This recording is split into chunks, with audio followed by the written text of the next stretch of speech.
Bom, vamos lá. Quando nós nos propomos, então, nessa terceira etapa agora, falar sobre a vida e a obra dos reformadores, nós vamos fazer uma breve recapitulação do que foi o nosso contexto, do que nós vimos no encontro passado, e aí nós vamos nos ater brevemente na biografia dos reformadores e vamos destacar o seu trabalho teológico. Lembrando aquilo que eu havia comentado com vocês, que os reformadores, eles não inventaram nada, eles não criaram nada, ok? Eles apenas usaram uma linguagem para o seu tempo, que desse conta de resgatar os valores e os ensinos da ortodoxia cristã, que, como nós sabemos, é a correta forma de crença a partir da doutrina dos apóstolos e dos pais da igreja, a partir dos 4 primeiros séculos. Pois bem,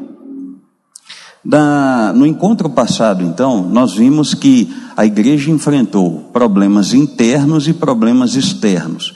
Os problemas internos geraram uma insatisfação muito grande, desde os pré-reformadores, que fizeram com que a igreja fosse pouco a pouco perdendo a sua credibilidade, principalmente teológica, doutrinária. Aos poucos, tudo aquilo que a igreja ensinava era contestado, principalmente por aqueles que sabiam ler e escrever e que tinham contato, então, com os escritos humanistas. Como nós já sabemos, o humanismo, ele deriva aí do movimento renascentista, da Renascença, do século XIV, em que o que os pensadores começaram a fazer foi um resgate dos textos gregos para uma revalorização do ser humano e do que o ser humano produz, que é a cultura. Nesse caso, a cultura daquela época. O problema externo foi político, porque os estados começaram a se desvincular da influência do poderio papal, não aceitando que o Papa instituísse ou destituísse governantes. Foi também econômico, porque os tributos pouco a pouco foram deixando de ser pagos, e a igreja, então, para manter o seu nível de arrecadação, começou a vender as indulgências e as relíquias. Como nós sabemos, as indulgências é praticamente o mesmo que vender a salvação. Te era conferido um documento em que ou você ou seu parente ainda vivo ou morto, supostamente no purgatório, teria o direito então à salvação quando você apresentasse esse documento diante de Deus. E a venda das relíquias, então, era também um meio de fazer com que a igreja arrecadasse. Dentre as relíquias nós citamos penas do Espírito Santo, pedaços da cruz de Cristo e outras relíquias mais. Pois bem, então nós vimos um pouco a oposição de Lutero, de Zwinglio e de Calvino. Então nós vamos falar hoje brevemente sobre a vida desses principais reformadores e um pouco da sua teologia. Vamos dar mais ênfase à sua teologia, vendo como o trabalho desses reformadores chega a nós hoje, não só como herança cultural, mas herança de crença, e como o trabalho desses reformadores cooperou para que ocorresse essa divisão de águas entre Idade Média e Idade Moderna, ok?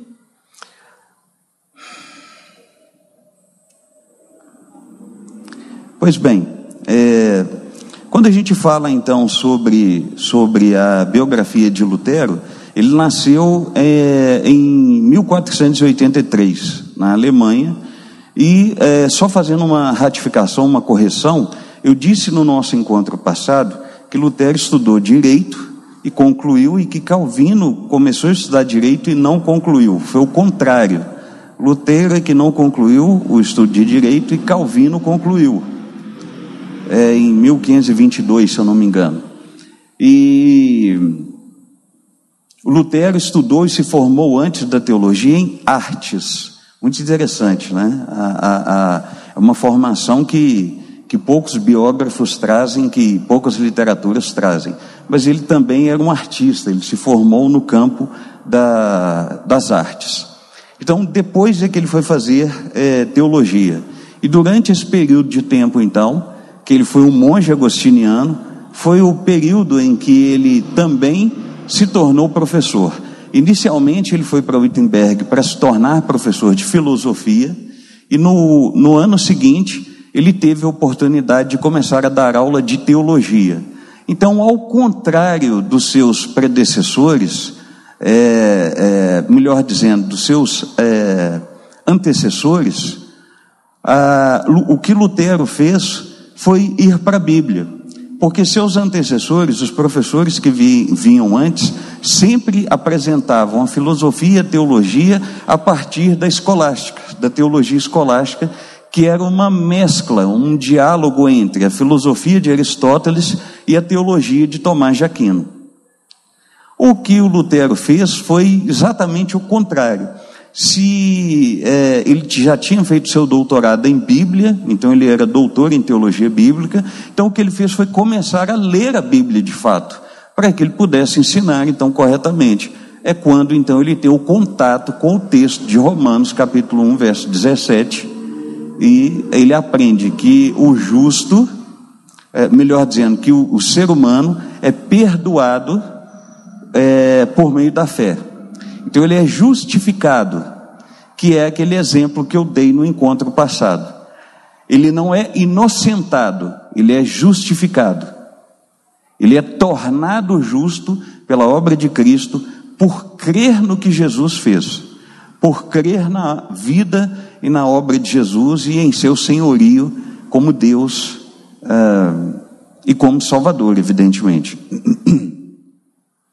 Então, Lutero, ele morre aos 62 anos, em 1546, e desse período, então, em que ele se desvincula com a igreja, que é cerca de 1522 até 1546, ele se casa com Catarina von Bora, ele tem filhos, e ele produz maciçamente. Ele é visto por alguns biógrafos e alguns teólogos, ele é apelidado de oceano, tamanha a profundidade hermenêutica de Lutero. Apesar de que Calvino é estimado como o teólogo que sistematizou a reforma, que sistematizou as doutrinas, nem o próprio Calvino é visto como alguém que se aprofundou tanto na leitura bíblica quanto o próprio Lutero. E daí ele vai propor então o chamado método histórico-gramatical, que seria uma leitura literal do texto. Ok? Não que o uso de uma alegoria ou de uma metáfora seja incorreto, mas ele apenas deixa claro que a primeira leitura que devemos fazer do texto é a de seu sentido literal. Ok? Tudo bem até aqui? Tranquilos, né? Muito bem. Baseado nisso, então, vamos para a teologia de Lutero, e depois que a gente fizer essa exposição da teologia de Lutero, aí a gente vai para a biografia e teologia de Zwinglio, e finaliza com a biografia e a teologia de Calvino, e os resultados disso para nós hoje. A primeira das afirmações, então, de Lutero, afirmação teológica, é a expressão coram Deo. A expressão coram Deo significa que nós estamos o tempo todo diante de Deus. Lutero também pode ser visto como o protótipo de uma espécie de teólogo existencialista. O que nós chamamos de existencialista aqui não tem o mesmo contexto de Søren Kierkegaard, por exemplo, que teria uma noção filosófica diferenciada, que é a busca de Deus através de reflexões filosóficas e de necessidades existenciais, digamos assim. O que a gente chama aqui de um filósofo, de um teólogo existencialista, como característica de Lutero, é aquela ideia de que, ao conhecer Deus, não é suficiente que você apenas tenha um conhecimento intelectual dele. É muito importante que você se relacione com Deus pessoalmente. Então é existencial nesse sentido, de que há uma completude, há uma necessidade de que você seja completo, se torne completo, não apenas conhecendo Deus, mas se relacionando com Ele. É daí que vem a expressão coram Deo. Se você tiver o entendimento de que desde a hora que você acorda até a hora que você vai dormir, e enquanto você dorme, o tempo todo você está diante de Deus, então você está diante de Deus no momento do seu banho, você está diante de Deus no momento do seu trabalho, você está diante de Deus no momento da sua privacidade, você está diante de Deus no momento de estar se relacionando com as pessoas, você está diante de Deus no momento que você está em família, você está diante de Deus quando você está sozinho. Então, você está diante de Deus quando você está no trânsito, em qualquer circunstância, o tempo todo você está diante de Deus. E essa é a proposta de Lutero, ok?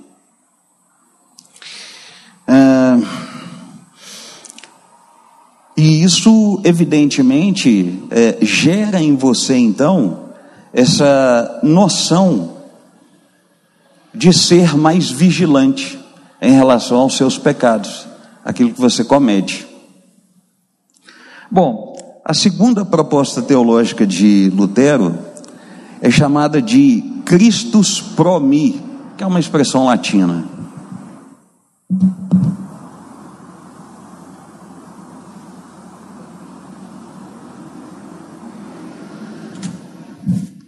Bom, a expressão Christus pro me significa Cristo foi dado por mim, ok?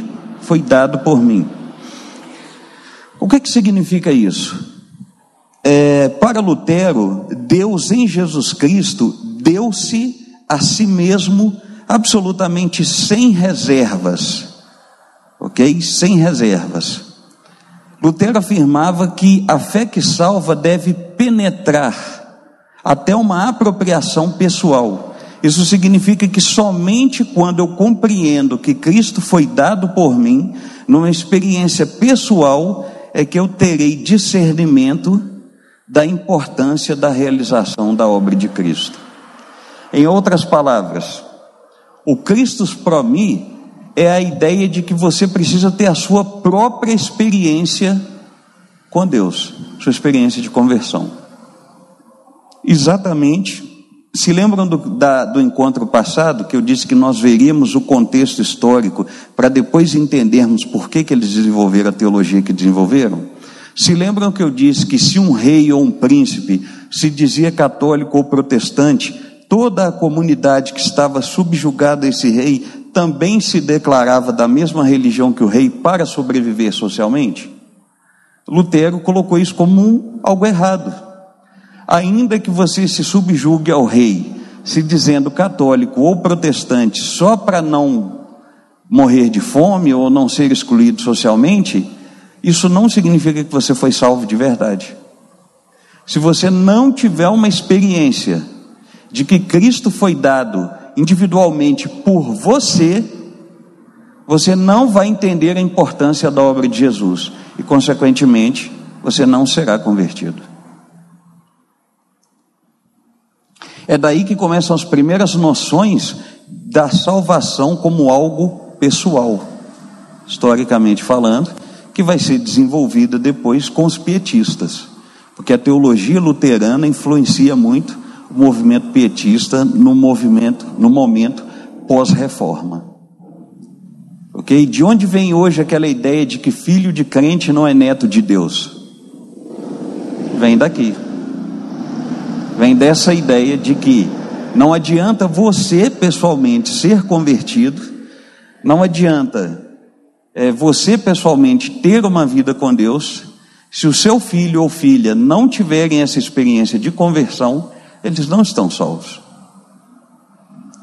Vem daí. Nossa crença nisso vem desse ensino de Lutero, do Christus pro me. Isto é, Cristo foi dado por mim. A terceira base teológica desenvolvida por Lutero é chamada de sensação de perdição, ok? Lutero se aborrecia com aqueles que se beneficiavam do conceito do somente a fé para transformar a sua crença em algo muito fácil. muitas vezes traduzida como tentação. Essa sensação de perdição foi usada por Lutero para expressar que a fé cristã genuína e a verdadeira teologia são forjadas na bigorna da tentação, porque só a experiência faz um cristão e um teólogo. Ok? Então, o que Lutero queria dizer com isso, na verdade? Que o sujeito cristão, ele está sujeito a passar por conflitos existenciais, emocionais e espirituais. Não é porque ele é cristão que ele pode viver de qualquer maneira e que ele pode achar que está tudo bem com ele, como se ele não tivesse uma necessidade diária de arrependimento. Ok? Essa é a cooperação de Lutero. É claro que, infelizmente, hoje em dia, muita gente não sabe lidar com essa ideia da sensação de perdição ensinada por Lutero. Tem muito crente que transforma a consciência de que é um pecador em culpa o tempo todo, constante. Ok? Ao ponto de a gente precisar de ter teólogos como o Brennan Manning, por exemplo, que vai propor que não, que em algum momento você tem que se perdoar em Jesus e se ver como alguém que é falho mesmo. Então, cuidado, ao ouvir esse tipo de ensino sobre Lutero, não quer dizer que você tenha que ficar se martirizando com a sua culpa, não quer dizer que você tenha que ficar numa situação em que você acha que Deus vai te fulminar com raio a qualquer momento. Mas também não é bom que você caia naquele outro extremo de achar que porque você foi perdoado por Deus, que todos os seus pecados que você cometeu no pecado, que você comete no presente, que você vai cometer no futuro, só porque eles estão perdoados, isso não te dá a liberdade de viver levianamente. Então o que você precisa é de um equilíbrio, é ter essa consciência: sou um pecador, careço da graça de Deus, careço da misericórdia de Deus, mas graças a Deus por Cristo Jesus. E aí aprender a lidar com o que eu já chamei aqui, até numa pregação, de culpa real e culpa virtual. A culpa real é quando você de fato peca e o Espírito torna te convencer do pecado, da justiça e do juízo. A culpa virtual é aquela que nem Deus te condena e você cisma que aquilo que você fez é imperdoável. E aí você começa a se martirizar por causa disso. Ok? Então esse terceiro ponto, que é a sensação de perdição, é como se fosse uma espécie de alarmezinho na nossa consciência. Você relaxa, você descansa em Deus, porque você sabe que Jesus te perdoou, mas você não age levianamente, porque você ainda luta contra o pecado, e ao lutar você padecerá de conflitos espirituais, e vai honestamente diante de Deus confidenciar as suas dificuldades, e você também vai crescer emocional e espiritualmente com isso.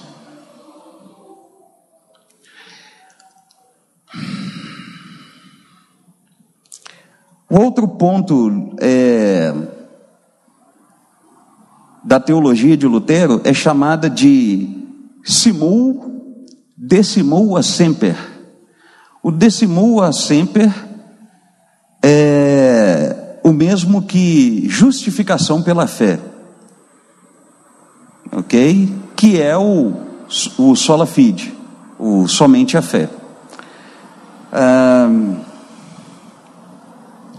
A justificação pela fé e somente a fé são dois lemas que estão interligados entre si. A justificação significa exatamente aquilo que eu disse. É uma declaração externa que você recebe da parte de Deus.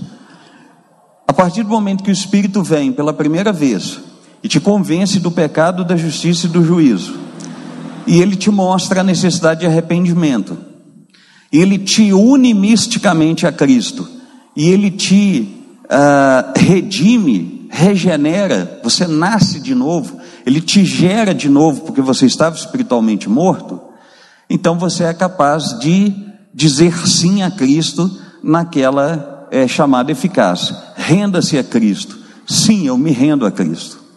E aí acontece então um processo que a gente chama de conversão.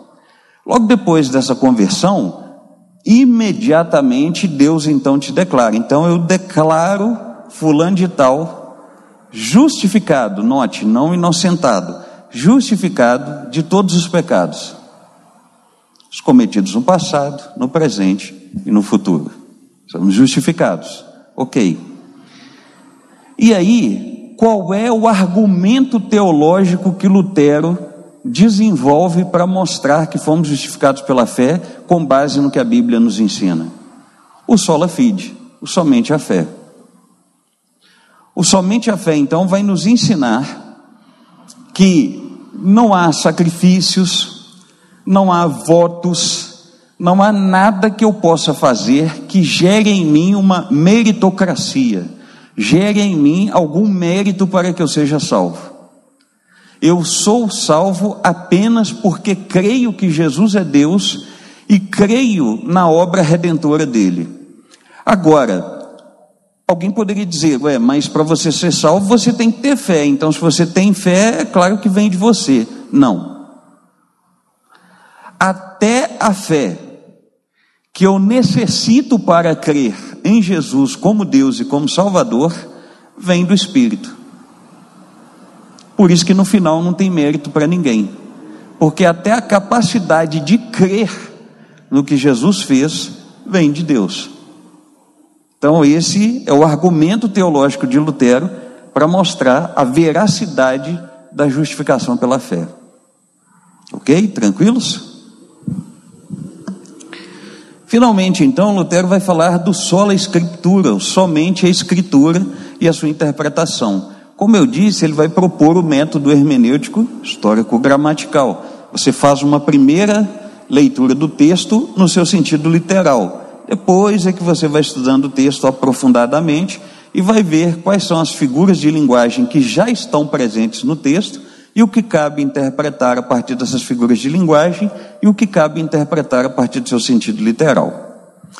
Pois bem, de acordo então com Lutero, ao contrário do que o romanismo ensinava, que a igreja e os magistrados tinham uma autoridade acima da própria Bíblia, porque eles eram capazes, os únicos capazes de interpretar as Escrituras, Lutero vai propor que a Escritura é a autoridade máxima. Para fins de entendimento da salvação e do Evangelho, a Escritura é a autoridade única. Para fins de vivermos a vida cristã em sociedade, a Escritura é a autoridade máxima.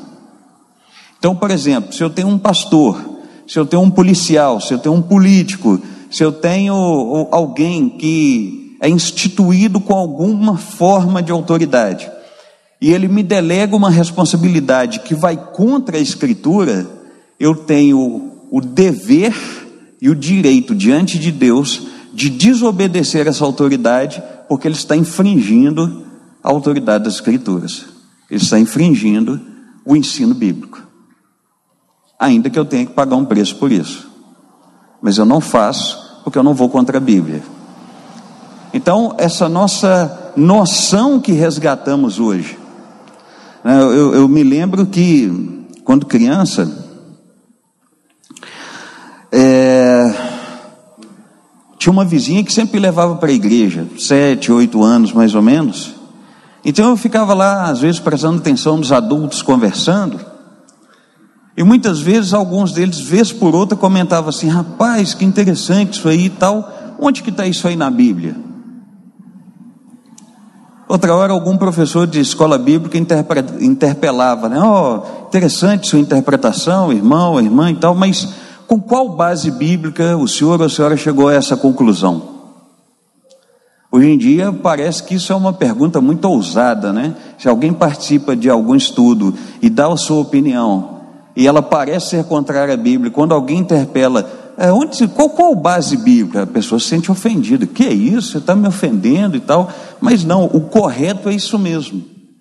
O correto é nós nos apegarmos à Bíblia de tal maneira e conhecermos a Escritura de tal maneira que a gente tenha condições, sim, de questionar um estudo bíblico como esse que eu estou dando, um estudo bíblico que qualquer outra pessoa dê, uma pregação que o pastor faz, uma aula de escola bíblica que o professor dá, um comentário que algum outro aluno faz. Não é errado, não é pecado questionar.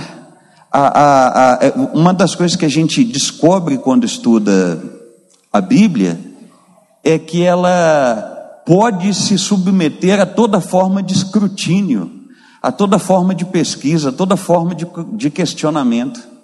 Não é errado que cristãos e não cristãos questionem a Bíblia. Por quê? Porque a história já mostrou que ela sempre supera todas as questões. A Bíblia é inerrante, isto é, ela não contém erros e ela é infalível. Ela é infalível na obra que o Espírito tem de agir no coração das pessoas quando elas estão ouvindo a Escritura, e o Espírito gera fé no coração delas a partir de ouvir a Escritura. Então ela é inerrante e ela é infalível. Essa é também uma proposta de Lutero.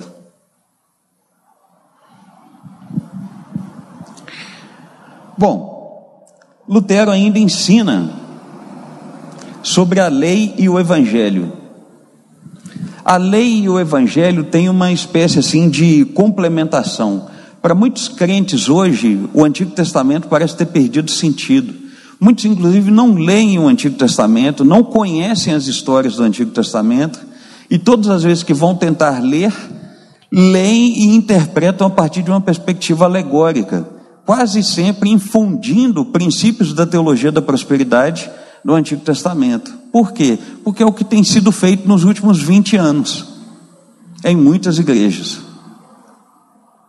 Muitas pessoas começaram a distorcer o ensino do Antigo Testamento para tentar gerar alguma contextualização, e o máximo que conseguiram foi uma adulteração do culto, trazendo o que a gente chama de judaicização do culto. O uso de um quipá, tem a arca da aliança no lugar da cruz, tem óleo ungido no lugar das escrituras, tem chofar, tem um monte de elementos judaicos no ambiente que é para gentio, que já foi definido a partir do Concílio de Jerusalém em Atos 15, que nenhum de nós tem que seguir nada disso. Mas por quê? Por causa dessa adulteração interpretativa, pela falta de entender o valor que a lei tem.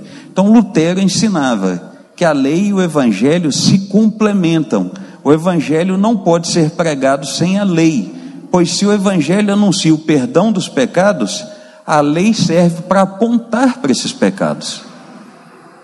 Então nós precisamos conhecer a lei, não para segui-la como um judeu segue, mas para entender quais são os critérios de santidade que Deus exige, que nenhum de nós dá conta, e que Cristo deu para que pudéssemos ser salvos através de Jesus. Então você só consegue entender a extensão da obra de Cristo na sua vida, a grandeza da obra de Cristo e o domínio da salvação sobre você, se você se ver como um pecador que nunca dá conta de viver de forma santa diante de Deus. E qual é o texto que vai te trazer essa consciência? O Antigo Testamento, principalmente a partir da lei mosaica. Bom, Lutero ainda desenvolveu a antropologia teológica e a doutrina a respeito do pecado. Então vamos lá, vamos ver o que diz aqui.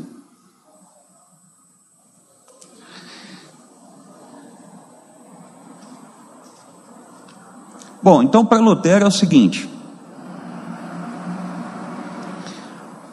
existe o que nós chamamos, a partir de retomar a teologia de Agostinho, de pecado original, que é a ideia de que todo ser humano já nasce em pecado. E contra a própria noção de Tomás de Aquino, que dizia que a nossa racionalidade e nossas emoções nascem contaminadas pelo pecado, porém nossa vontade nasce neutra, nasce boa, desprovida de pecado. Então bastaria que apenas escolhêssemos Deus. Lutero vai mostrar que isso não é possível.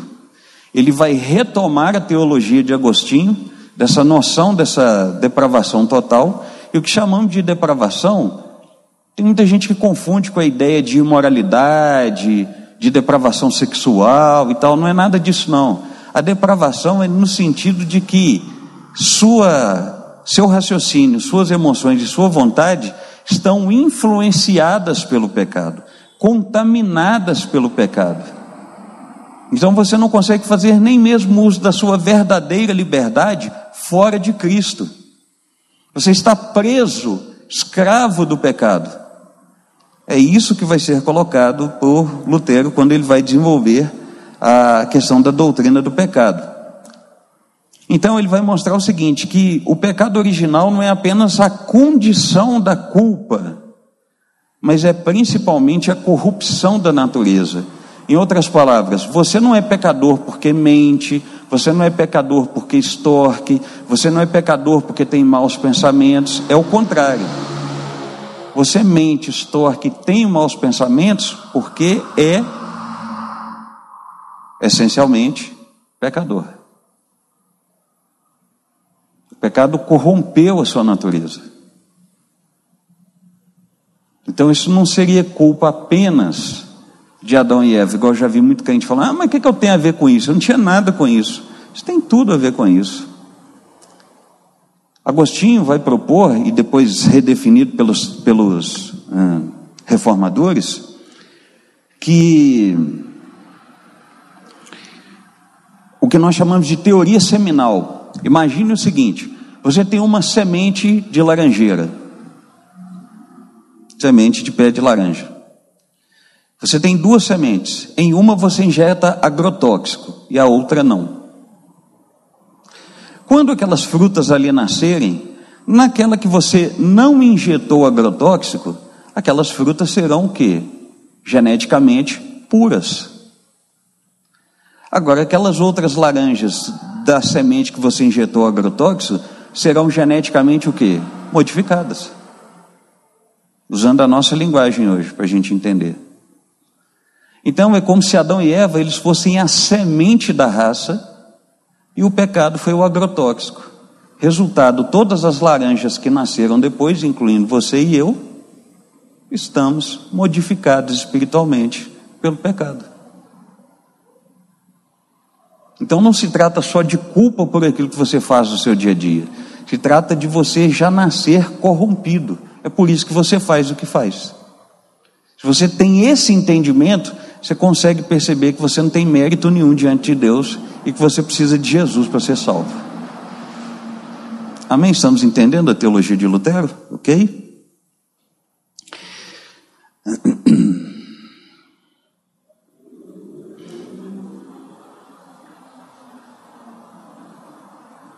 Muito bem. Temos então somente a graça. O somente a graça é o ensino de Lutero de que se a fé que é gerada em você para você crer em Jesus vem de Deus, então esse é um favor imerecido. Você não merece, mas é um favor que Deus te faz. E o nome na teologia do favor imerecido é graça. Então, somente a graça ou somente pela graça significa que Deus decidiu por conta própria nos salvar. Ele espontaneamente tomou a decisão de nos salvar. Por isso que Jesus vai dizer lá no Evangelho de João, eu dou a minha vida, ninguém a toma, ninguém a tira de mim, eu dou. Então a noção do somente a graça tem a ver com isso. A graça precede a fé, antecede a fé. Deus, num ato de justiça e de misericórdia e de graça, decide te salvar. E a graça então se torna irresistível, porque ainda que você tenha ouvido o evangelho diversas vezes e dito não, cedo ou tarde, no tempo em que Deus estabeleceu, você vai inevitavelmente acabar dizendo sim para Cristo, por obra de convencimento do Espírito. E essa atitude é uma atitude de graça da parte de Deus. É isso que é somente a graça. Muito bem. Lutero ainda escreveu sobre a vocação. Para Lutero, tudo aquilo que nós realizamos, toda forma de trabalho, é como se fossem os dedos de Deus na criação. É por isso que ele vai se destacar com aquela mensagem, aquela frase célebre, de que uma dona de casa varrendo a sua casa é tão espiritual quanto um clérigo que celebra a missa. Naquela época não se falava em pastor, não se falava exatamente em culto. Tanto é que Lutero não foi o primeiro pastor da igreja luterana. O primeiro pastor da igreja luterana casou Lutero com Catarina von Bora. Ele só continuou se vendo como um teólogo e um ex-monge agostiniano. Ele não se viu como um pastor. Ok? Então, para Lutero, a obra de Deus vai além daquilo que eu faço na igreja. Então, por exemplo, se eu sou uma pessoa que venho para o culto de oração, para a reunião de oração, eu estou fazendo a obra de Deus.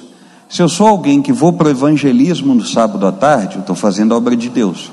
Se eu sou alguém que dou aula na escola bíblica, ou recebo os ensinos como aluno de escola bíblica, eu estou fazendo a obra de Deus. Mas se eu estou na minha casa, trabalhando, se eu estou no meu trabalho, na empresa, evidentemente, trabalhando, se eu estou na escola estudando, se eu estou criando meus filhos, se eu estou dirigindo, se eu estou fazendo qualquer outra atividade que de alguma forma faça parte da cultura e que produza cultura, isso também é obra de Deus. Automaticamente, imagine só a revalorização do trabalho, a noção do tempo gasto com trabalho. Por isso que Lutero uma vez disse para um sapateiro, o sapateiro falou: poxa, Lutero, mas eu não sou um clérigo, como que eu posso glorificar a Deus? Ele falou: simples, produza o melhor sapato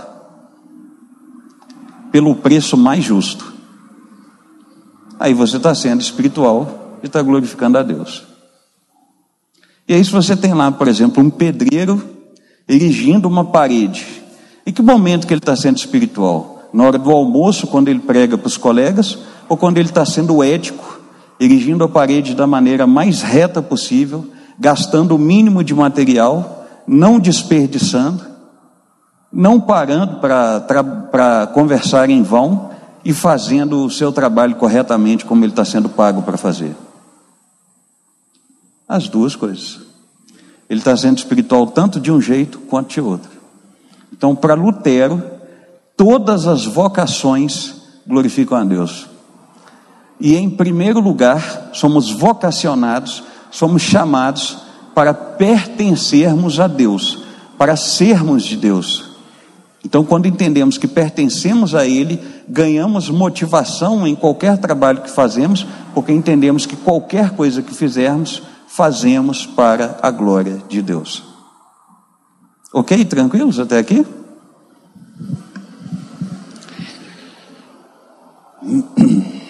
Muito bem, vamos para o trabalho, para a vida e obra de Zwinglio, então. Bom, os escritos, as biografias, os livros, não trazem muito sobre a vida de Zwinglio. Sabe-se que ele é apenas contemporâneo de Lutero, ele nasceu 2 meses depois que Lutero.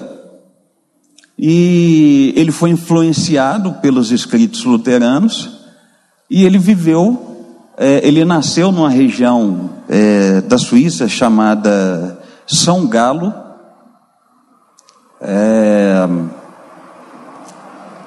E influenciado então por esses escritos, ele propôs uma reforma, como eu já disse no encontro passado, contrária de Lutero. Lutero quis uma reforma interna, uma reforma dentro da igreja. Zwinglio entendeu que havia uma necessidade de uma reforma externa, principalmente com os magistrados, os educadores, aqueles que dirigiam as cidades, as regiões ali naquela época. Por quê?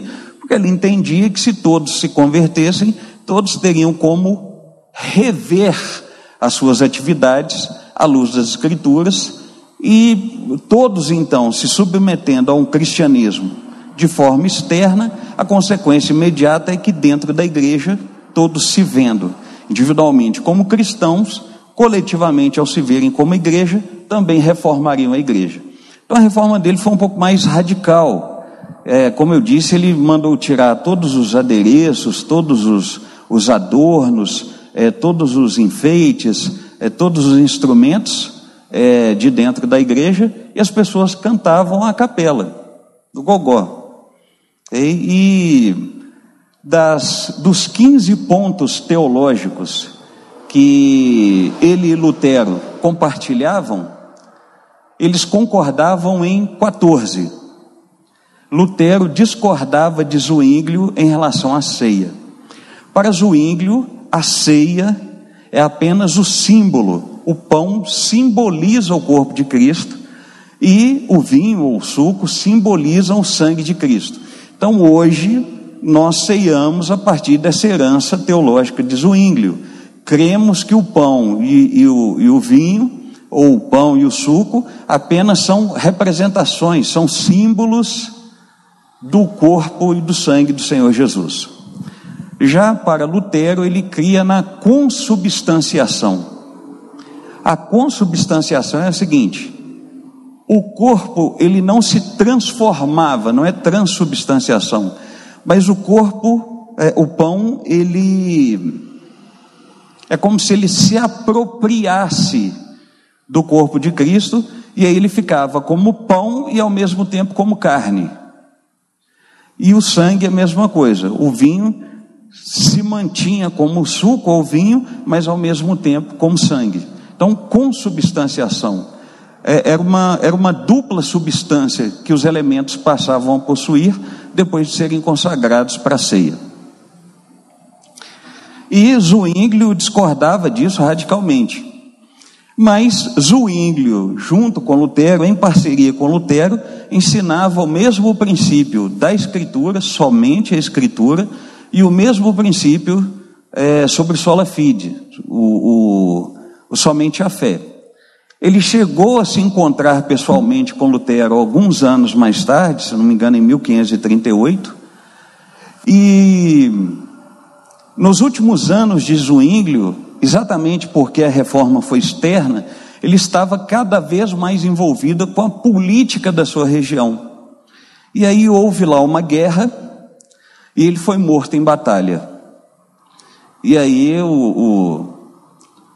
a pessoa, o 02 lá, que eu não me lembro o nome agora, que acompanhava Zwinglio, esse discípulo principal de Zwinglio, deu sequência na reforma na Suíça, principalmente no norte da Suíça. Então vamos ver quais são os pontos teológicos aqui de Zwinglio, para a gente depois passar para o de Calvino.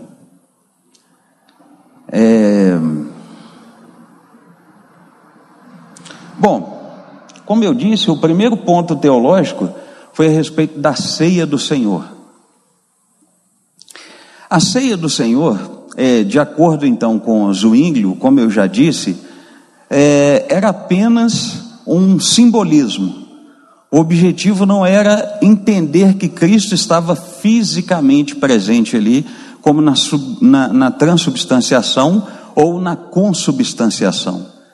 Ele estava presente apenas espiritualmente, digamos assim. Daí essa noção de simbolismo. O segundo ponto desenvolvido por Zwinglio foi a respeito do pecado original. Zwinglio ele também aceitou o ensinamento agostiniano a respeito do pecado original, ok? Mas ele rejeitou aquela noção de culpa herdada. Então note, em Lutero falamos da corrupção, ok? Em Lutero falamos da corrupção, aquela ideia de que eu faço as coisas que faço porque sou essencialmente corrompido. Zwinglio vai dizer assim, não, o ser humano recebeu o potencial para pecar, mas não quer dizer que ele seja tão culpado quanto Adão. Então, nesse ponto, note que a igreja evangélica brasileira, seja ela reformada, pentecostal ou neopentecostal, não segue Zwinglio, ela segue Lutero. Apesar, né, do pelagianismo ser uma visão maciça na igreja evangélica brasileira, aquela ideia do livre-arbítrio, o sujeito escolhe ou não Deus do jeito que ele escolhe tomar café, ou café com leite ou refrigerante, se ele escolhe uma camiseta ou uma camisa, um boné ou uma boina, então ele acha que escolhe Deus dessa forma.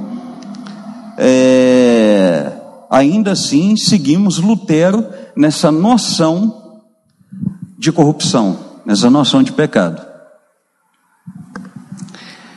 que é a ideia da corrupção. Ao contrário de Zwinglio, que, como eu disse, rejeitou a culpa herdada.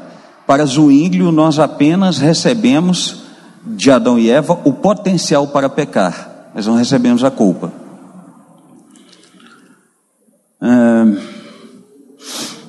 Zwinglio ainda ensina sobre a providência de Deus. Para Zwinglio, Deus é a causa primeira de tudo, ou seja, tudo vem de Deus, tanto bem quanto mal.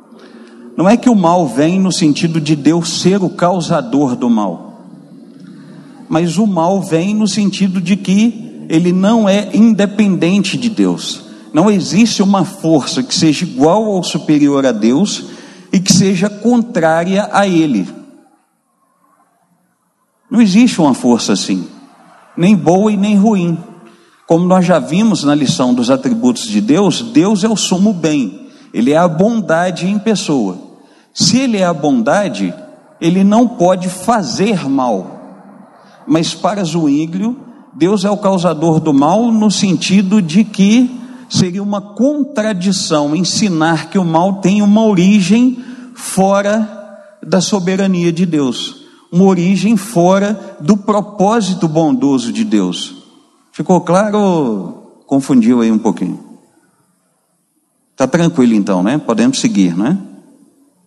Então é aquilo que eu disse, é como se o mal tivesse uma finalidade, fazendo uma releitura de Zwinglio, o mal tivesse uma finalidade didática, e não tem jeito de dizer de onde ele vem, senão dizer que ele vem da parte de Deus. Mas não se diz que Deus o permite, porque a ideia de permissão é aquela noção de que tem algo ou alguém que é tão poderoso quanto Deus, de modo que Deus não consegue resisti-lo. Então, como Deus não consegue resisti-lo, vence Deus pelo cansaço. Deus permite. Ok? Então, para não dizer que Deus permite, o que Zwinglio vai dizer é que tanto bem quanto mal fazem parte da providência divina para que os planos de Deus se cumpram até o dia da volta de Jesus e o estabelecimento pleno do reino de Deus. Então, tanto bem quanto mal fazem parte dessa providência. Essa é a proposta de Zwinglio. E ainda, né, como eu disse, que no meio pentecostal ou neopentecostal essa ideia não seja aceita, mas ela é um pouco mais aceita, ela é mais amplamente aceita no meio reformado. A ideia de que Deus é soberano e, por ser soberano, tanto bem quanto mal cooperam para que a vontade dele aconteça.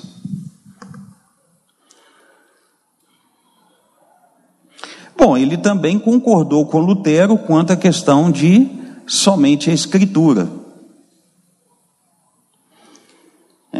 ele vai reafirmar o ensino de Lutero de que somente a Bíblia é suficiente, após a experiência de conversão, para guiar o ser humano como regra de fé e prática da sua vida cristã. Finalmente, então, nós temos a teologia de Calvino. A vida e a obra de Calvino e a sua teologia. Bom, Calvino, ele era francês, Jean Calvin. E, num primeiro momento, ele estuda filosofia, e depois o pai dele tem mudança de planos para ele, e coloca ele para poder estudar direito. Então ele conclui o seu estudo em jurisprudência. Algum tempo depois, ele vai estudar teologia. Só que, nesse meio de tempo que ele está estudando teologia, acontece lá um problema na França, então ele tem que ir embora. A ideia dele era apenas passar por Genebra, e parece que ele estava indo para Estrasburgo, ele tinha que passar por Genebra apenas, e aí parava em Estrasburgo e ia dar sequência à vida dele. Só que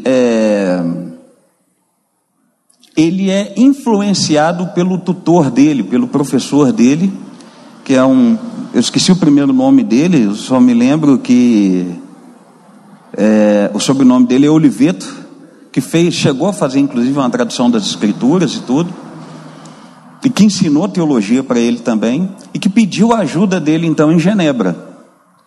Então ele passa alguns primeiros anos em Genebra, agora como teólogo, mas não é bem sucedido. As pessoas pedem que ele vá embora, convidam ele para ir embora. Então ele vai para Estrasburgo para poder cuidar da vida dele. Só que o que ele fez inicialmente em Genebra já tinha deixado uma sementinha plantada lá, de modo que a cidade, aqueles que haviam se convertido, aqueles que haviam tido a experiência, sentiram a necessidade de que ele retornasse para dar sequência aos seus estudos. Tanto é que a biografia, tem um livro do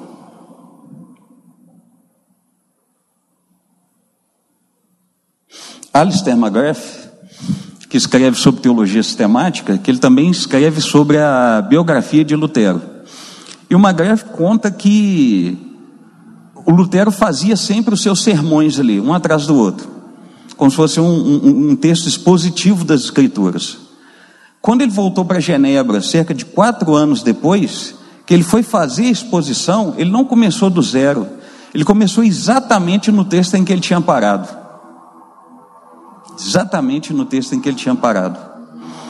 E aí ele escreve as Institutas, por causa de uma perseguição contra os cristãos da França, também conhecidos como huguenotes, são as Institutas da religião cristã, e ele também propõe pontos teológicos.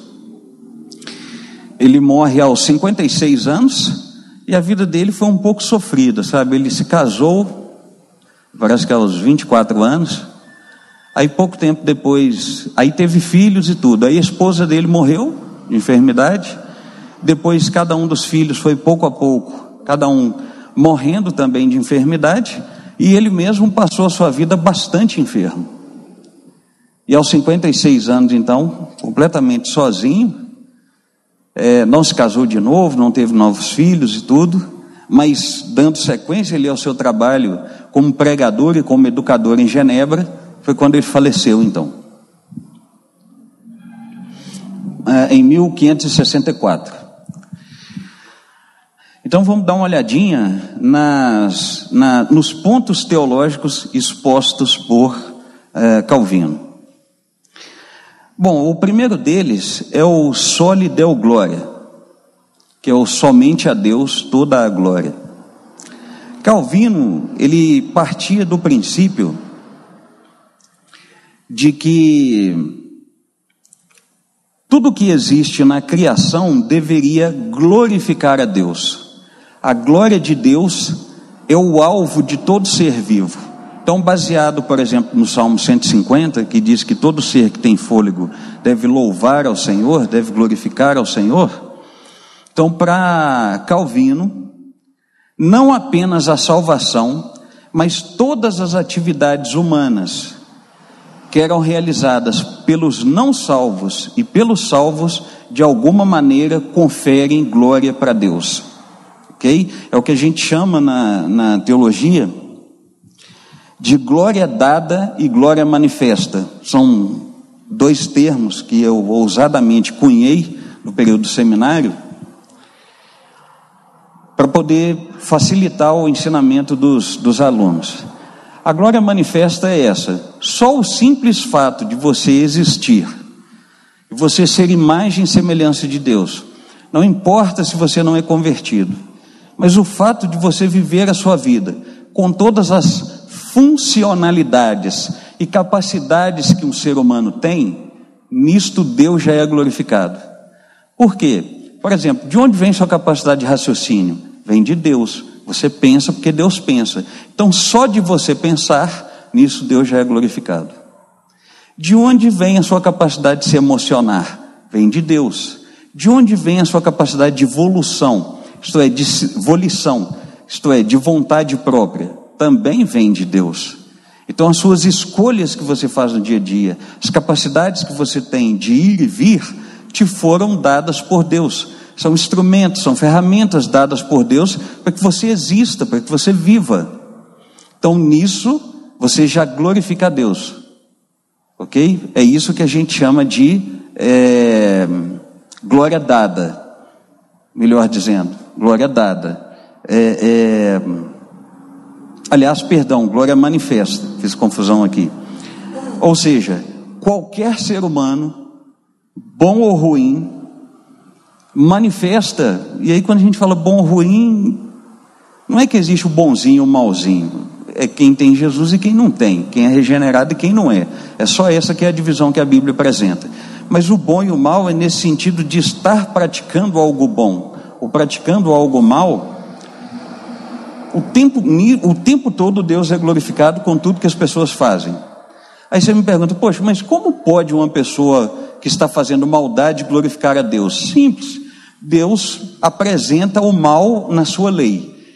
Então o que o apóstolo Paulo vai dizer? Que quando eu pratico aquilo que é mal, eu confirmo a lei que é boa, porque é a lei que apresenta que realmente eu sou mal. Então não é a minha maldade em si que glorifica a Deus, mas ela aponta para a verdade de Deus que me condena como mal.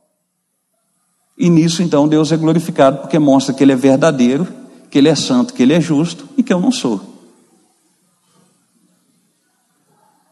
Então nisso todas as pessoas glorificam. Mas e a glória dada?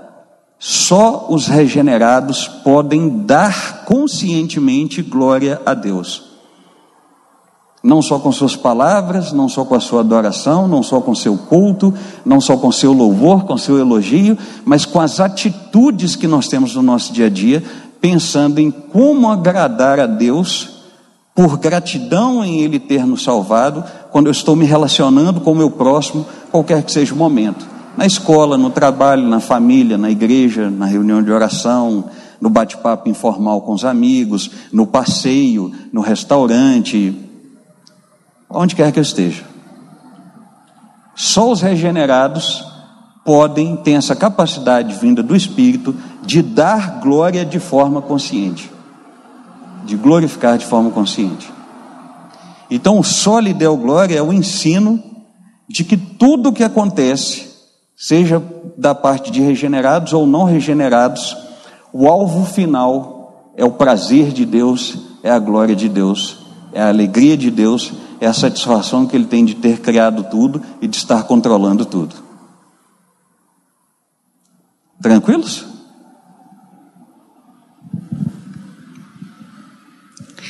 Bom, o próximo ponto teológico ensinado por Calvino é também chamado de providência de Deus. Só que, diferentemente de Zwinglio, que vai destacar que bem e mal são usados por Deus para a sua providência, Calvino destaca que... Só um minutinho. Essa providência significa que Deus age sobre toda a realidade criada para cumprir o seu plano de salvação, e isso não remove a nossa responsabilidade humana. Tanto é que no Catecismo Maior, se eu não me engano, tem a Confissão de Fé de Westminster e o Catecismo Maior de Westminster, o maior e o menor, que são perguntas. Então, se eu não me engano, no maior, tem um comentário lá que coloca o seguinte, que Deus age de modo a nos levar a cooperar com Ele, com o cumprimento do seu plano, sem interferir na nossa responsabilidade e na nossa liberdade de escolha. Quer dizer, é um negócio bastante assim, não dá para entender exatamente como é que isso acontece, mas o que é sabido é que aquilo que você tem de responsabilidade no seu dia a dia, as atitudes que você toma, as escolhas que você faz, você é 100% responsável por todas as suas escolhas, boas ou ruins. 100% é responsabilidade sua, ok? Tanto é que quando você tem que lidar com Deus, com o arrependimento dos seus pecados, não adianta você culpar cônjuge, pai, mãe, filho, chefe, amigo, falar que foi um demônio, criar aí uma capetização terceirizada, falar que foi fulano ou ciclano que te fez pecar. Isso não existe. Diante de Deus é você quem assume todas as suas responsabilidades de certo e errado. Mas ao mesmo tempo, tudo aquilo que você faz de certo e errado, no final coopera para aquilo que Deus decretou, que seria a sua história individual e a nossa história coletiva dentro do plano de salvação. Quer saber mais detalhes? Tem um livro do Timothy George chamado Teologia dos Reformadores. Eu recomendo que você adquira e que você leia. Vai falar um pouquinho da vida e a obra dos reformadores. Um pouquinho mais de detalhes, leia a Bíblia, as passagens que mostram a soberania de Deus nesse sentido. Um pouquinho mais de detalhe, espera Jesus voltar para você perguntar, que aí a gente também não tem todas as respostas. Essa questão está dentro da Teodiceia?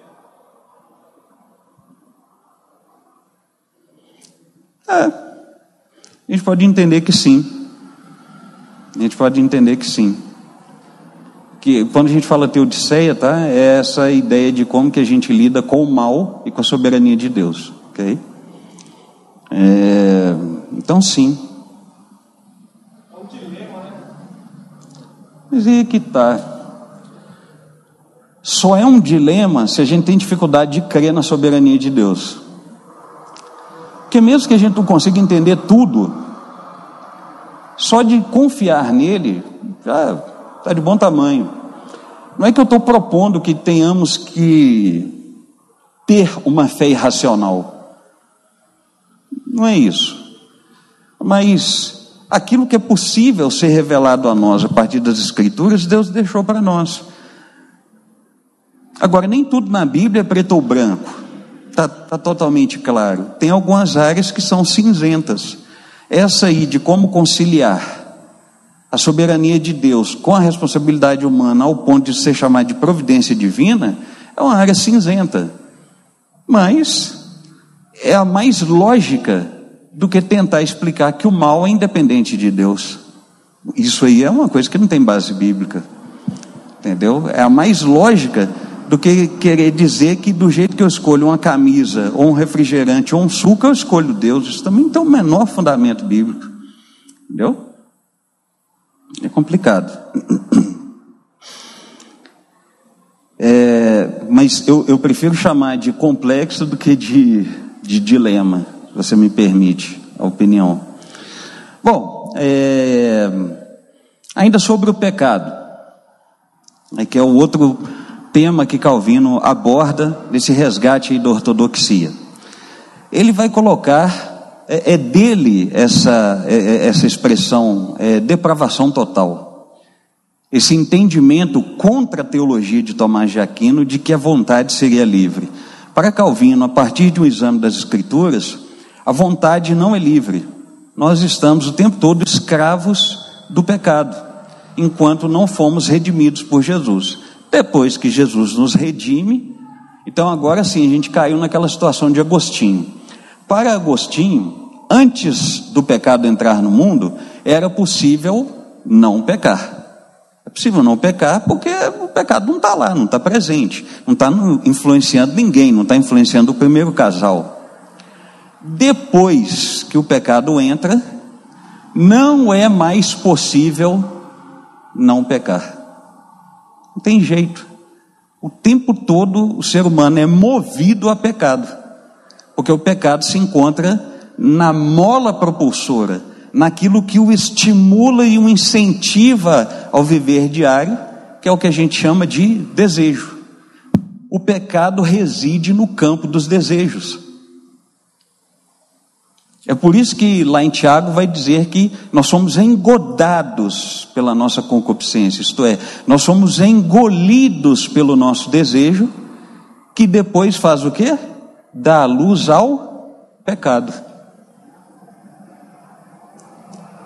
Ok? Então não tem mais jeito de não pecar.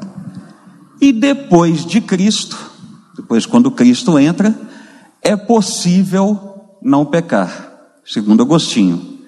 Mas isso não nos confere aquela proposta, por exemplo, de John Wesley, de santificação, de que nós poderemos chegar à perfeição nessa vida. O ser possível não pecar significa que em alguns momentos de vigilância, de consciência, de percepção, você vai rejeitar certos desejos, você vai rejeitar certos pecados, certas práticas pecaminosas. Mas de um jeito ou de outro, em algum momento, você vai falhar. Por exemplo, tenta imaginar assim, você ficou o dia inteiro sem pecar, resistiu a algum programa inapropriado, resistiu a falar um xingo, resistiu a ficar iracundo, irascível, resistiu a discutir, brigar e tal. Quando chega à noite, você, yes, não pequei. Pronto, acabou de pecar, o pecado do orgulho. A soberba de achar que venceu o pecado sozinho. Então, todo santo dia, com ações, com omissões, com pensamentos, voluntários ou involuntários, de alguma forma, em algum momento, a gente peca, querendo ou não. Ok? Então, a depravação total nos ensina isso, que por mérito próprio, por condição própria, é praticamente impossível que a gente vença o pecado. Bom, aí vem os solos Cristos.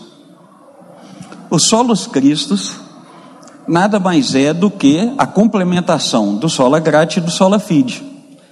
Se a graça é preveniente, se a graça vem antes, num ato de misericórdia de Deus, que gera em nós fé, ou somente a fé, fé em que e em quem?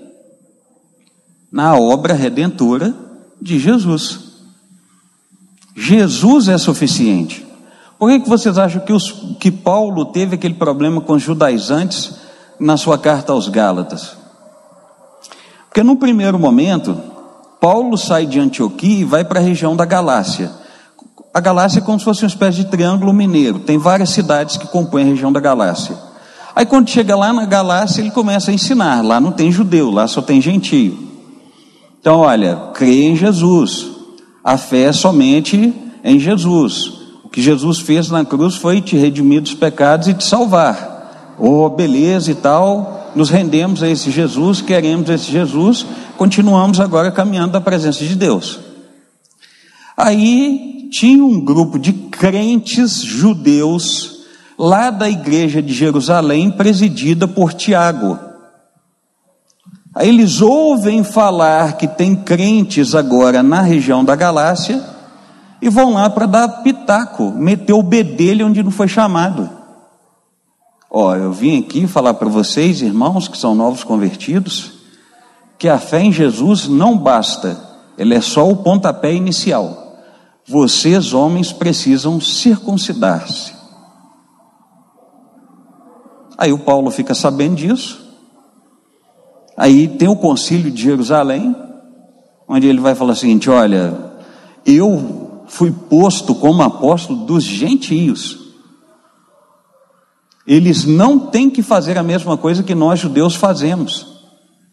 Não há uma base na lei judaica para isso. E consegue convencer então a igreja de Jerusalém de que não precisa.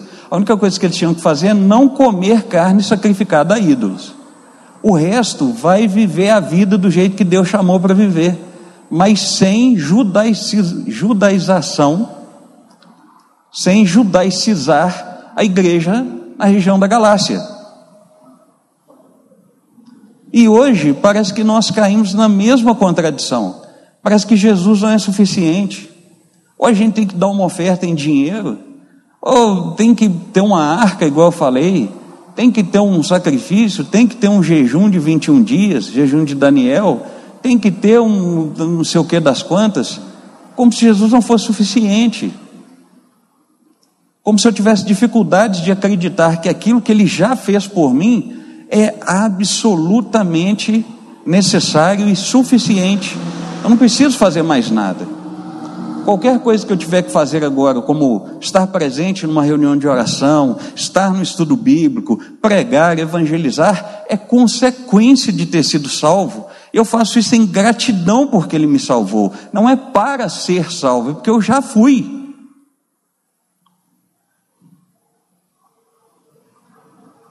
Então não tem campanha, não tem canetinha, não tem tapetinho, não tem água do Jordão, não tem essas parafernálias que deem conta de nos salvar junto da obra de Jesus. Isso é um absurdo. Fora aquilo que a gente às vezes acha que nós é que temos que fazer para sermos aceitos por Deus.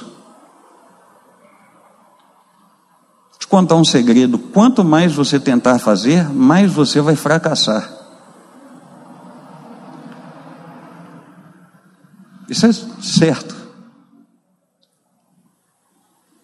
Agora, quanto mais você entender que foi chamado por essa graça, uma fé foi gerada no seu coração para essa obra de Jesus, que é suficiente, aí mais santificado você será por Deus.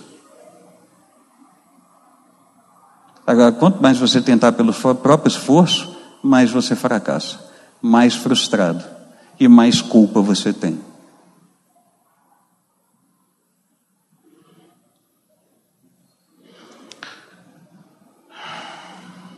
Bom, e o último ponto então aqui de Calvino, da teologia de Calvino, é sobre a ceia do Senhor. Complementando o que Zwinglio propôs, a ceia então é um símbolo. O pão simboliza e o vinho simboliza. Porém, para Calvino, todas as vezes que a igreja se reúne para a ceia, Cristo se faz espiritualmente presente entre a sua igreja através dos elementos.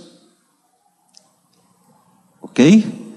Então, não confunda isso com uma espécie de espiritismo, como se o Espírito de Jesus entrasse no pão. Não é isso não.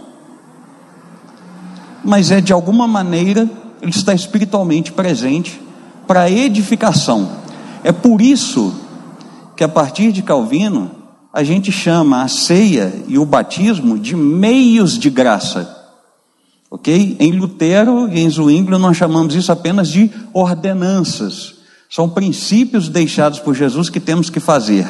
Em Calvino entendemos que estes são sacramentos, são meios de graça. Isto é, Jesus se faz espiritualmente presente e nos agracia com sua presença, nos abençoa com a sua presença a partir dos elementos pão e vinho. Ok? Então, para a gente finalizar nosso estudo, vamos dar uma olhada no que nós ainda mantemos hoje como ditos reformados e o que precisa ainda de melhorar, né? O que faz falta aí para a gente. Eu acredito que, agora já é bastante pessoal, nós mantemos ainda, como eu disse, o princípio da providência divina, a noção do pecado original e da corrupção em Lutero e em Calvino, sobre a ceia do Senhor, tanto as ordenanças como a noção de sacramento nós mantemos, a nossa noção de trabalho como algo que glorifica a Deus. Quem está no meio reformado, em geral, consegue ter esse entendimento de forma mais aberta, porque já está acostumado com essa noção de trabalhar a doutrina da soberania de Deus. Contudo, em meios não reformados, ainda há esse dualismo. Eu me lembro que domingo passado, é isso mesmo, domingo passado eu vim para a escola bíblica. Como eu estava passando um pouco de mal, então não fiquei para o culto. E geralmente eu tenho um combinado com o pastor: se eu venho de manhã, não preciso vir à noite. Então, quando foi à noite, fui levar minha esposa para dar uma volta. Nós paramos num posto de gasolina, e aí o rapaz que me atendeu começou a cantar hinos. Aí eu puxei assunto, falei: e aí, rapaz, pleno domingão, trabalhando e tal, tem certeza que você queria estar lá no culto e tudo? Ele falou assim: rapaz, é doído, viu? Mas Deus sabe, né, que a gente tem a necessidade, a gente precisa trabalhar, precisa sobreviver e tal, mas eu gostaria mesmo de estar no culto. Aí eu pensei assim: certamente ele não sabe que o trabalho é uma forma de glorificar a Deus.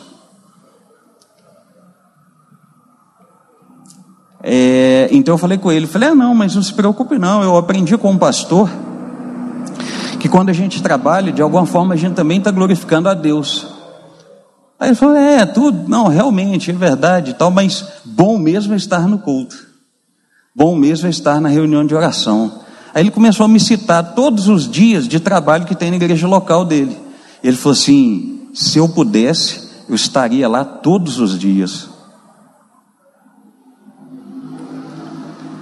O evangelicalismo brasileiro, ele padece desse dualismo, ele padece desse ensino de que só são coisas santas as atividades que nós desenvolvemos dentro do templo ou no prédio.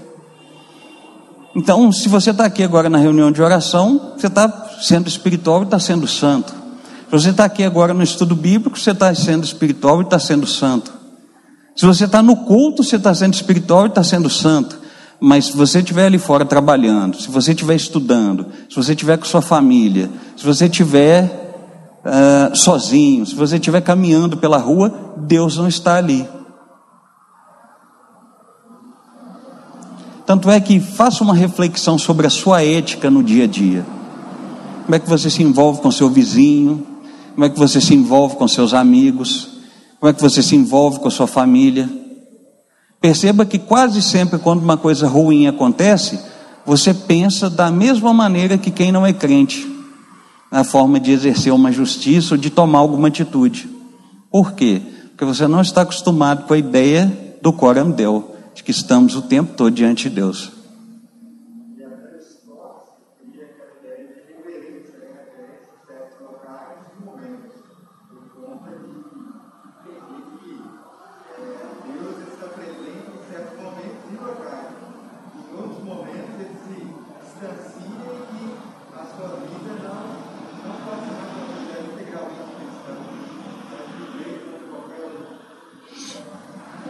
Sim, exatamente. Essa foi uma cultura que nós herdamos. E isso não vem de agora, de cedo. Eu era criança, as poucas vezes que eu fui à igreja, fui levado à igreja quando eu era criança, eu me lembro de ouvir discursos assim. Eu me lembro de ouvir ensinamentos assim. E isso foi algo que foi piorando com o passar das décadas, principalmente agora, que nós não só criamos esse dualismo, bem como esse estilo de uma uma falsa evangelização que é anunciada hoje. Então, por exemplo, segunda-feira agora eu estava lá em Sarzedo dando estudo bíblico sobre o livro de Atos. Eu estava falando exatamente sobre isso. Hoje em dia as pessoas não sabem mais evangelizar.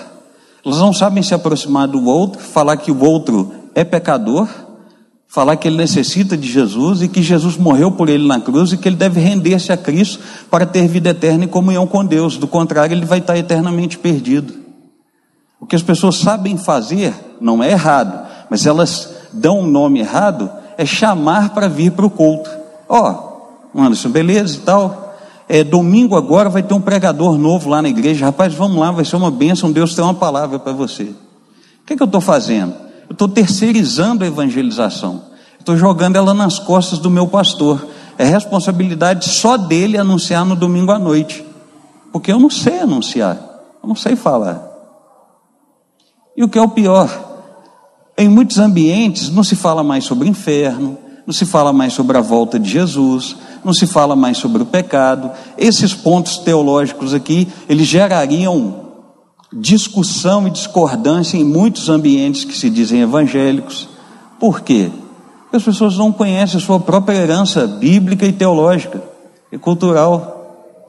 O que elas aprenderam foi ser simpatizantes de uma igreja local, fazer campanhas, ver Deus como Deus do mercado, que é a mesma noção do Deus tribal. Como que é a noção do Deus tribal? Eu faço um sacrifício, aplaco a ira desse Deus e ele me dá o que eu quero. Hoje em dia eu não acendo fogo e não mato animal, mas eu dou dinheiro para esse Deus. Eu dou o meu tempo para esse Deus. Eu vou lá em 7 sextas-feiras. Eu vou lá em 7 domingos. Eu fico com fome por causa desse Deus por 21 dias. E ele fica então obrigado a me dar as coisas. Uma moeda de troca. É assim que eu aprendo a me relacionar com esse Deus. Que não é o bíblico. É só uma projeção dos meus anseios.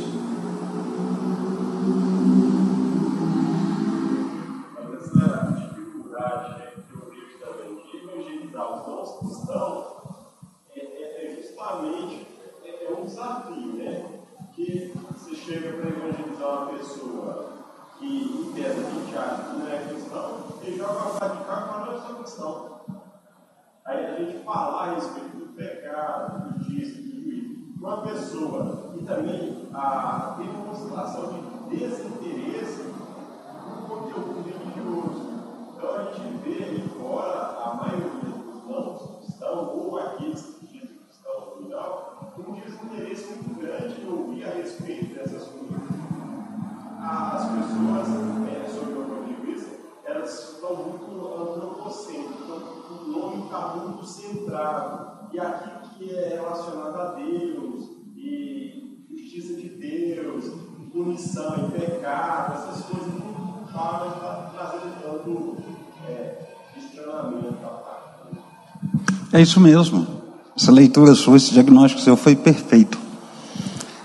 É o incurvatus em si, como diz Lutero, né? O homem está tão encurvado em si mesmo, está olhando tanto para dentro de si, dessa forma antropocêntrica, dessa forma egoísta, que o que se prega hoje? Se prega o prazer, né, o hedonismo, como princípio de felicidade e de sentido para a vida.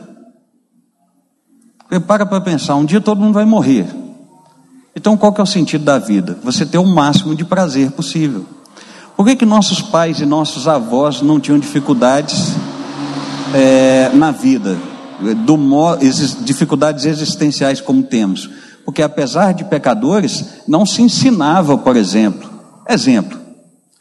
que num casamento a pessoa casa para ser feliz.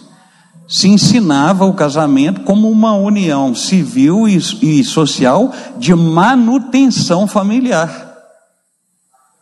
Então pronto, o sujeito conseguia ficar 40, 50 anos casado, porque ele sabia que tinha uma responsabilidade com o outro, ainda que nem tudo estivesse correndo bem. Hoje não, hoje o cara nem casar não casa, ele faz um contrato de... até esqueci o nome agora. de união estável e tal, para inglês ver, acha que está enganando alguém, mas ele está enganando só ele mesmo. Coisa de 2, 3 meses, 6 meses, 1 ano depois, ele está rapando fora. Não quer ter nenhum tipo de compromisso com nada, com a vida. A prova disso são até momentos de aconselhamento, que eu já presenciei, principalmente essa reclamação vem muito de mulheres. Namora 10 anos, vai tudo bem, quando casa, separa no primeiro ano. Ou o contrário, aquele sujeito que sempre fala assim, vamos ficar junto. Aí fica junto lá 10, 15 anos, mas se chamar o cara para casar, ele fala, não, vai estragar, tá bom do jeito que tá e tal. Por quê? Porque o casamento chama para essa noção de responsabilidade e não de felicidade individual que as pessoas prezam tanto por ela hoje, igual você exemplificou. Essa questão de ser cristão, por exemplo. Eu me lembro uma vez que, conversando com uma pessoa de inclinações homossexuais, ele se declarou, ele falou assim, olha, eu sou cristão, eu me considero cristão. Eu pensei assim, mas como é que ele pode se considerar cristão? Porque uma coisa é ter o desejo de lutar contra ele. Ok, beleza. Como um vídeo recentemente que eu vi, que eu achei fantástico, alguém perguntou para um homossexual assim, como é que você lida com a sua homossexualidade e a questão de Deus e do amor dele? Ele fala assim, olha, eu não tenho opinião, a minha opinião é o que a Bíblia ensina. A Bíblia ensina que eu sou pecador, que eu tenho inclinações pecaminosas. Então, mesmo reconhecendo a minha homossexualidade e quem eu sou, o que eu faço é lutar contra esse desejo todos os dias, porque eu quero entrar no céu, eu quero ter uma vida com Jesus. Ponto. O sujeito entendeu o evangelho. Agora esse outro que virou e falou assim, não, eu me considero um cristão. Por quê? Porque foi alguém que veio de uma família cristã, a avó era cristã, o pai cristão e tal, aí cai nesse papo furado hoje em dia de tolerância, de que Deus ama todos, como se Jesus fosse um Jesus hippie, paz e amor, que ama todo mundo de qualquer maneira, e o sujeito se autodeclara cristão. E aí qual tem que ser a postura da igreja? Tem que falar a verdade. Para falar a verdade, tem que pagar um preço igual os reformadores pagaram. Está disposto a inimizades, está disposto a não comunhão, está disposto a romper, está disposto a aquilo que for necessário para mostrar, olha, quer você goste ou não, mesmo eu sendo seu amigo, se eu sou seu amigo e gosto de você de verdade, eu sou obrigado a te falar a verdade. Você não é cristão, você não está salvo. E não é uma questão de, está me julgando e tal, que é aquela conversinha furada que todo mundo tem hoje, né?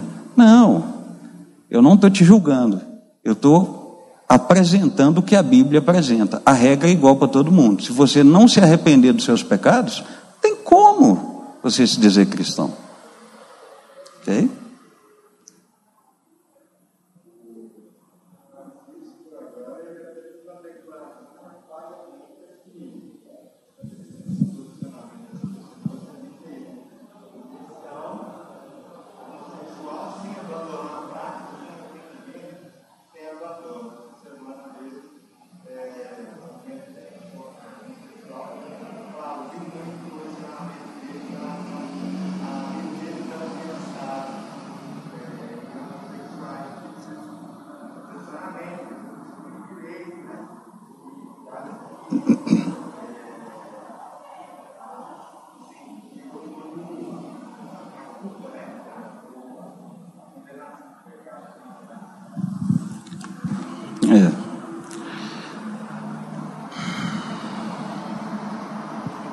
Eu só tenho uma coisa a declarar, é triste esse tipo de declaração, esse tipo de ensinamento, porque não é bíblico.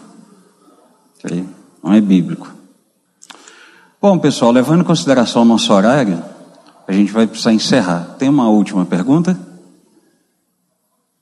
Eu queria fazer uma pergunta em relação àquela parte do Calvino da ceia, né? Eu tenho mais uma curiosidade. Os elementos da ceia podem ser alterados em caso de falta? Por exemplo, você está fazendo uma ceia, não tem pão, tem vinho, o suco de uva. Pode ser substituído por alguma coisa, sendo que é simbólico? Sei lá, água de coco. Essa aí foi ótima, água de coco. Desde que não seja com aquela intenção, né,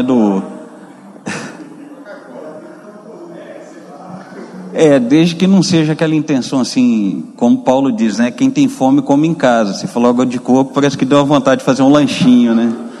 Mas vamos lá. Apesar, né, da ortodoxia manter essa noção do pão e do vinho, por causa de Jesus, mas eu sei de muitos casos, principalmente entre indígenas e outras tribos, que às vezes os elementos necessitaram ser modificados. Como, por exemplo, sei do caso de um missionário que, para poder fazer a celebração da ceia, claro, primeiro ele pregou o evangelho, os índios se converteram, ele passou um tempo discipulando o pessoal, depois eles foram batizados, depois de X tempo fazendo esse trabalho missionário na aldeia, agora sim, a primeira celebração dele, ele substituiu o pão pela mandioca, porque era o que os índios conheciam. Índio não conhece, quer dizer, os índios lá que estavam trabalhando, não conhecia pão, então ele substituiu pela mandioca. O ponto de dizer que Jesus é a mandioca da vida, ao invés de ser o pão da vida. Mas eu acredito que dentro de uma necessidade que seja plausível, de fato justificada, é possível, né? Agora, Coca-Cola, né, irmão? Aí vão ter que ver essa história aí direitinho. Bom, gente, então nós falamos hoje um pouquinho sobre a vida e a obra dos reformadores.